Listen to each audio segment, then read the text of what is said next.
Everything you're about to hear is for education and entertainment purposes only. Whilst we are licensed, we're not aware of your personal financial circumstances. Any advice is general advice. Equity Mates operates under Australian Financial Services Licence 540697. Equity Mates! I will say this about investing. Everything you do learn is cumulative. What I learned at 20 is useful. Equity. Welcome to another episode of Equity Mates, a podcast where we explore what's possible in the world of investing. If you've just joined us today, you are in for a massive treat. My name is Bryce, and as always, I can't keep the smile off my face. I'm joined by my equity buddy, Ren. How are you? I'm very good, Bryce. Very excited for this episode. We have just come off one of the bigger interviews we've done so far in this journey of Equity Mates. We've spoken to business leaders, billionaires, prime ministers, but it's pretty cool when you say it like that. But we were both, I was pretty nervous for this interview. We spoke to Andrew Twiggy Forrest, the chairman of Fortescue Metals Group. He also runs Tattarang, his private investment vehicle, and co-founded Minderoo Foundation, through which he's one of Australia's leading philanthropists. But he's right in the middle of this green energy transition. He's been big in hydrogen. They bought a Formula One team for their electric vehicle and battery technology. Like he's doing things, and that's what we spoke about in today's interview. That's it. We obviously asked the hard-hitting questions. Why is he called Twiggy? But most importantly, get his views on all things net zero and where Australia can be in terms of a green energy powerhouse globally. Yeah. We also spoke to him about business advice generally, how he thinks young people should approach business. We got some really interesting insight around Fortescue, if you're interested in the iron ore story and where Twiggy sees Fortescue's future, not just with, renewable energy, but with iron ore and steel. It's a pretty fascinating interview. We learnt a lot. I think let's just get straight into it. Let's do it. Without further ado, here is Andrew Twiggy Forrest. Well, Andrew, welcome to Equity Mates. Thank you. Thanks for having me, guys. So we've got to start with Twiggy. We've always known you as Twiggy as long as doing this podcast. Ever since I remember driving a football 2003, early days, I've known you as Twiggy. Where did the nickname come from? Mate, you couldn't probably tell by this fat lump sitting across from you, but when I was a kid, right, I was skinny as a bean, so your mates just say, well, you're too, that crack joke say, Twig's so skinny he's going to run around in the shower to get wet, right? And they said, look, you're way too skinny to be a forest, of course, you're way too skinny to even be a tree. You're skinny enough to be a twig, so we're going to call you Twig. Nice. And from there came Twiggy. And I've been Twiggy for the last... Don't mention it, mate. So, Twiggy, you keep yourself busy across Fortescue, Minderoo, Tattarang. You have so much going on. So we want to set up this conversation by trying to understand how you try and balance your time and your focus today. What are your priorities? I pulled as chair of the Minderoo Foundation. It's one of the biggest foundations now in the world. I think has an equity base of about 8-9 billion, and that's Fortescue stock largely, and we'll migrate our Fortescue stock over to that over time. But it's got really great leadership there now. It's slimmed down. It's got its goals set. It's got a leadership team locked in a place. And I think where I should put my time is where I can make the biggest difference, where I can be useful. Look, mate, guys, I want to have fun, right? I mean, you've got to have fun too, right? But I also want to be useful. I live by two principles. Be useful, enjoy it, right? And you don't always enjoy it. You don't always enjoy being useful, but just being useful itself is enjoyable. So I'm switching all my focus onto using Fortescue and my profile to push the industrial world where the problem is to go fully green and to just stop all the bullshit around fossil fuel being our reliable friend. That is such rubbish. I mean, there's clever players in there. They're called dictators, fascists, oligarchs who send out bots all over the world, AI-driven bots, to lace up messages saying, you got to stay with oil and gas because, you know, your energy costs are going to go up and your standard of living is going to go down, and oh my God, save yourself, stick with fossil fuel. It's just rubbish. The cheapest form of energy on earth is renewable. And I'm saying who put the word net into net zero, right? Who put that confusing little, what the hell does that mean, word into zero? I know who did it, mate. It was the fossil fuel sector jammed it in, right? Otherwise, they weren't going to sign up to anything just because they're cooking the planet didn't mean they had to have a conscience, right? So they jammed this word net in. And now you've got all, not to get techie, right, but the planetary boundaries which, like the oceans, the rivers, the trees, which absorb carbon dioxide, basically about 50% of what we emit gets absorbed by nature. That's breaking down, right? Nature said, well, we can only absorb so much. Funny that, right? You can only drink so much alcohol before it knocks you out. So at the same time, this net zero 2050 crap is driving carbon emissions every year to record levels at an accelerating rate. So we just look at that and say, well, that's failing. That's not working. What's great for energy prices? What's great for energy reliability? What's great for our economy? What's great for our standard of living? What's going to drive up our standard of living by driving down our cost of living? Well, that's renewable energy.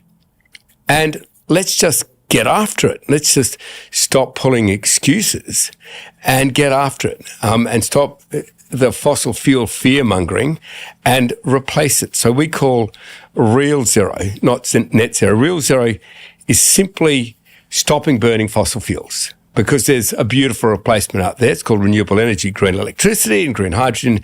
It's a beautiful replacement. Fortescue's doing it now.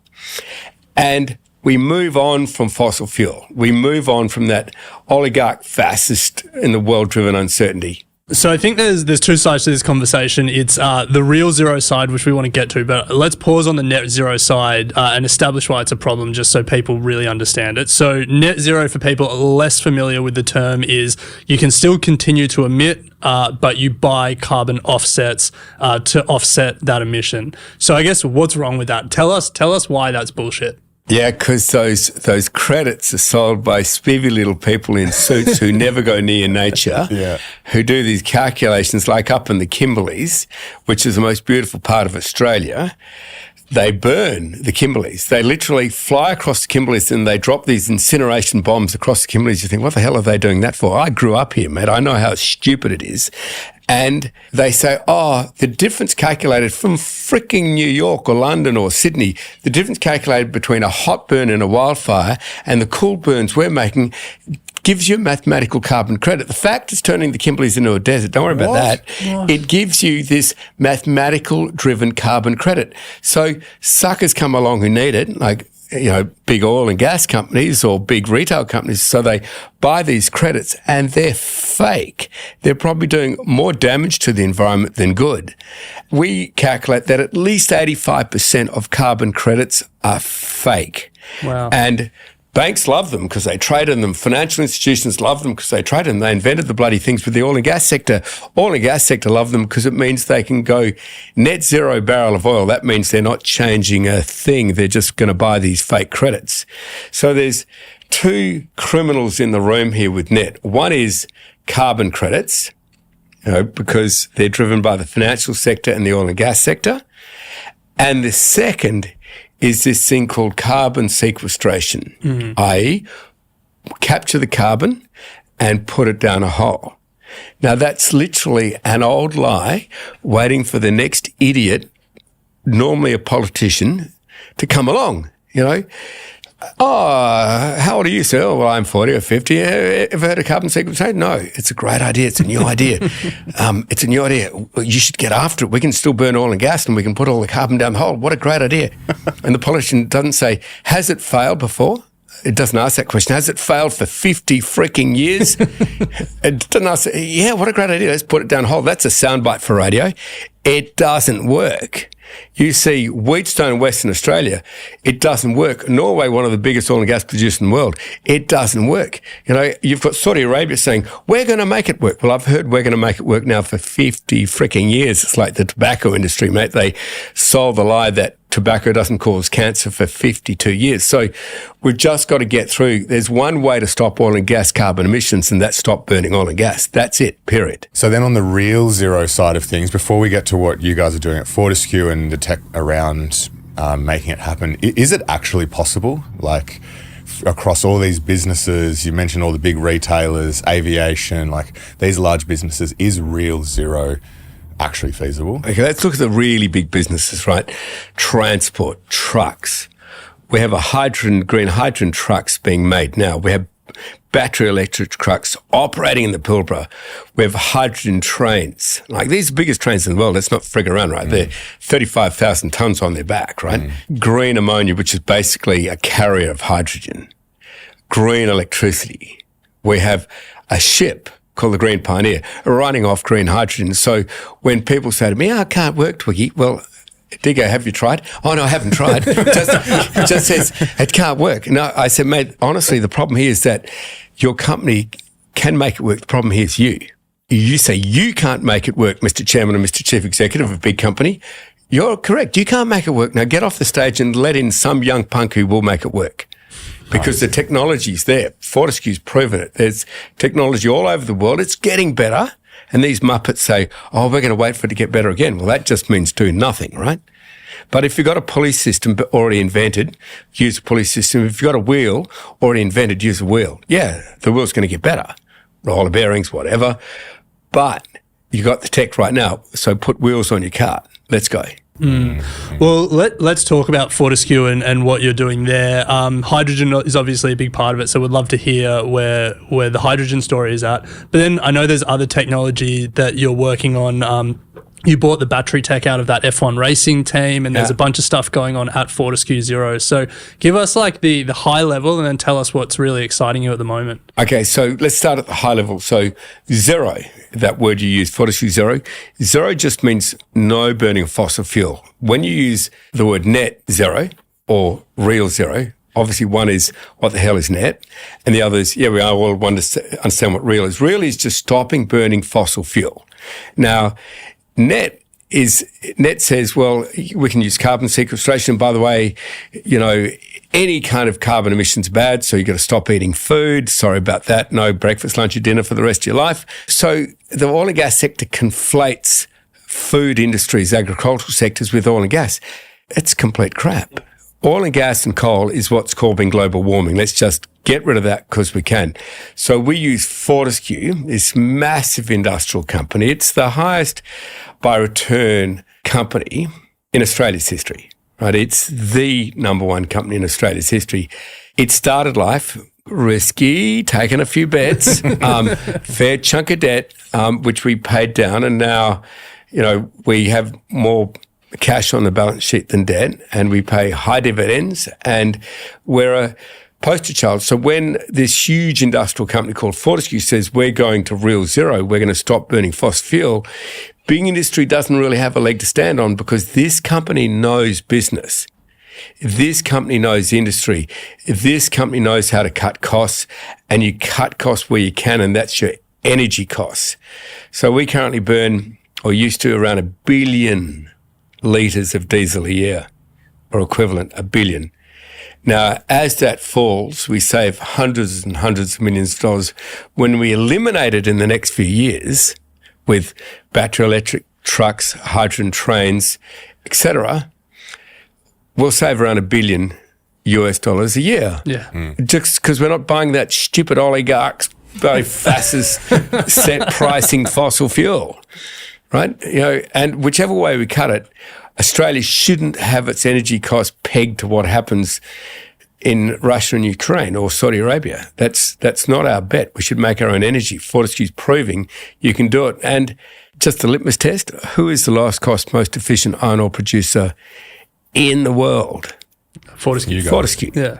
Yeah, is every iron ore company in the world experiencing accelerating costs? Yes, except one.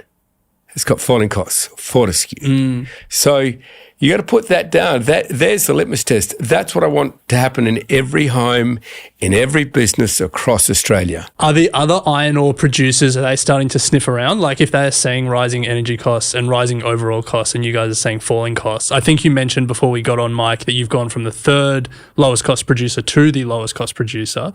Like are you starting to get calls from the others? Yeah, they're good blokes. I mean, they wanted to kill me 2 decades ago. There's every trick in the book to get rid of Fortescue, but now we're there. All right, we're part of the club, so we're mates. And BHP have been a bit slower, but they are now looking really hard at these green trucks. The fact that we're running these massive trucks where the axles start about the ceiling line here, right? These massive trucks, and they're running with zero emissions, okay? And therefore, they're not sucking up fossil fuel. Rio Tinto, they're probably the biggest mining company in the world. They're leaning a lot more forward, and we speak to them a lot about it. And they're all watching. If Fortescue goes real zero, i.e. stops burning all fossil fuel this decade, then they're going to save a truckload, according to BHP's and Rio Tinto's shareholders, which are the same as mine. And they're going to say, well, if Fortescue did it, why don't you? And if you say you can't, well, we're going to get in someone who can. Yeah. Okay. So they are paying attention. I think the mining industry, which is meant to be the laggard, the old slow industry of the world, the mining industry could be the first industry to take the world green. Well, let's turn to hydrogen beyond what's happening at Fortescue, because it's certainly a topic of interest within the community at Equity Mates and has been for a number of years. Where's your view on it now, 2024? Like, there was a lot of noise around it the last sort of 24 months or so. But yeah, what is your view now, and what do you think government needs to be really doing to enable Australia to be that hydrogen superpower? Okay, so technology is improving all the time, right? I mean, and everything is speeding up. The technology adoption time lag has just gone from 100 years to years when there's a new tech. Now, the steam engine got invented about 100 years before it got put into a train, and then it revolutionized transport across the world. All of a sudden you can move huge amounts of people and stuff because of this thing called a steam engine. Now, roll forward several hundred years, that's now a steam turbine. That's just a steam engine. Now, that technology is incredibly cheap, old tech.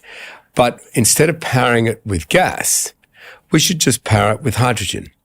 And you get hydrogen. Hydrogen, by the way, is the most powerful energy in the world by weight. So this glass of water, we can split with electricity and create what we call a industrial hydrogen. It's 95% hydrogen, 5% oxygen.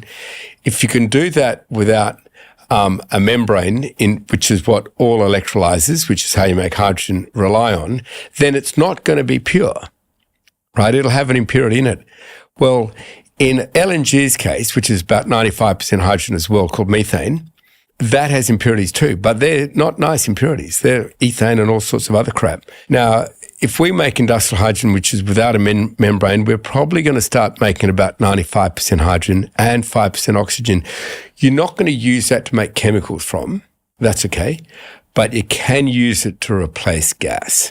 And we are just saying, listen, hydrogen just has to have that Australian pluck, that Australian never, ever give up determination.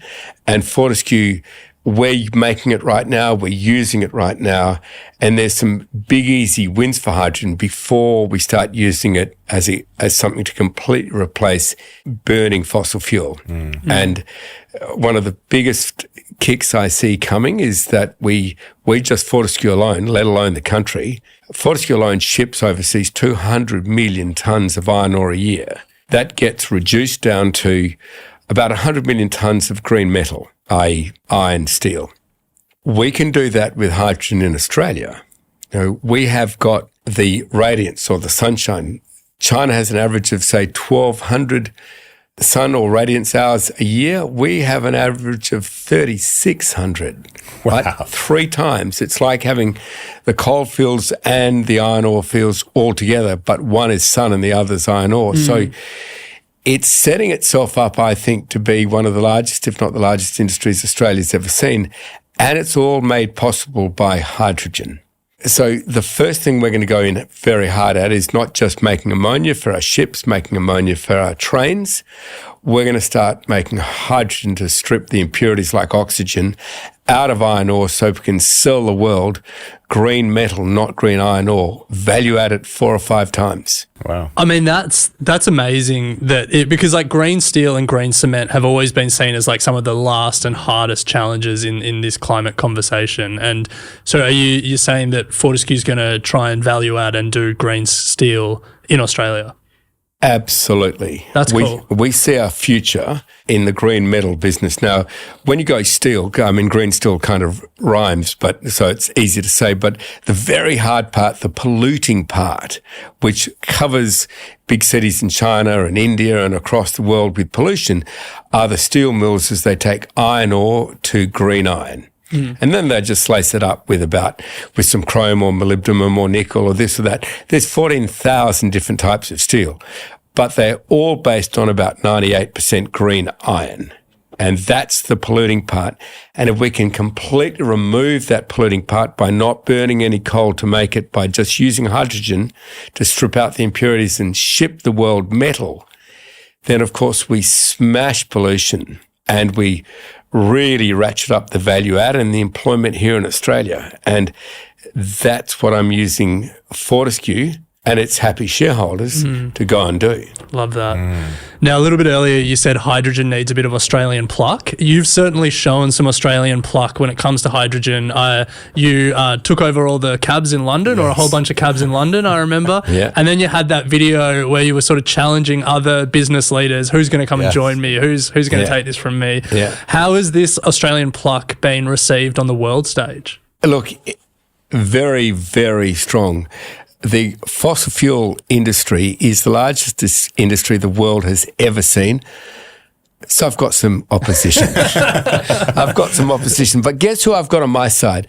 The world's population. Okay. Now, the noisy industry of tobacco or fluorocarbons, when the ozone hole opened up over Australia and the fluorocarbon industry, which is making this crappy gas, opened up this hole which was going to bake Australia and everyone else. They're saying, oh, don't worry about that. Look over here. So tobacco, fluorocarbons, chemicals in soil, all these things, the big industry which held them fought any change. Now, the biggest industry in the world is fighting change, and that's fossil fuel. They're fighting change like crazy, but they're winning a couple of battles and they're losing the war because climate change is continuing to hit. The world is seeing Fortescue, one of the biggest and certainly most successful companies in Australia's history, coming out of the boondocks, coming from nowhere, huge industrial company now turning fully green, switching off fossil fuel and making a fortune out of it. So they can't deny that. You know, they can deny everything else. They can fool all the people for some of the time, but they're not going to fool all the people all the time. And that's why I'm saying they've won a couple of battles, mate. They've pushed hydrogen back a little, but we are fully committed and we're going to prove it. Now, Twiggy, one last question on the net zero and real zero, and then we want to turn to just, I guess, business generally to close. But for some people out there, they're not, the chairman of $60 billion industrial companies. And I think there's a general feeling of hopelessness amongst some people when it comes to this issue. Like, what can individual people do when the challenge is so large and there's so many odds stacked against them? So what's your message to people listening who find what you're doing inspiring but don't know how they can participate in the change? That's a really good question. We haven't had a simple call to call for, right? If you call for net zero 2050, you're really calling for more of the same, and the oil and gas industry is clapping you. Yeah, thanks for backing us in. You don't know you are, but you are, right? If you call for now real zero, we want a country which stops burning fossil fuels. We want our service station to have grids which supply very cheap electricity, which can charge our cars in 30 seconds, not 30 minutes or 4 hours.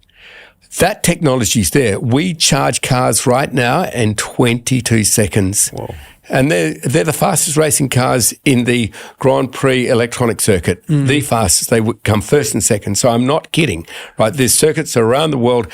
Fortescue-powered drivetrain cars win, and they pull into the pit. They're charged in 22 seconds, and they're off, right? And we have to do that because you change the wheels in 30 seconds. So you've got to refuel inside 30 seconds. So we can send that tech out to the world, and fossil fuel cars will then become just a thing of the past because everyone's going to want cheaper, super fast charging electric cars because they just perform so much better. They're cheaper to run. Now, that's one. But two, if we call for real zero, you're going to have people saying, well, we've got to always burn fossil fuel. So why is that, mate? Well, just like agriculture's got to burn fossil fuel, we've got to actually stop eating if we're not going to burn fossil fuel. And you say, that's not true either. You can do all the agriculture you want with renewable energy. You can do all the mining you want with renewable energy.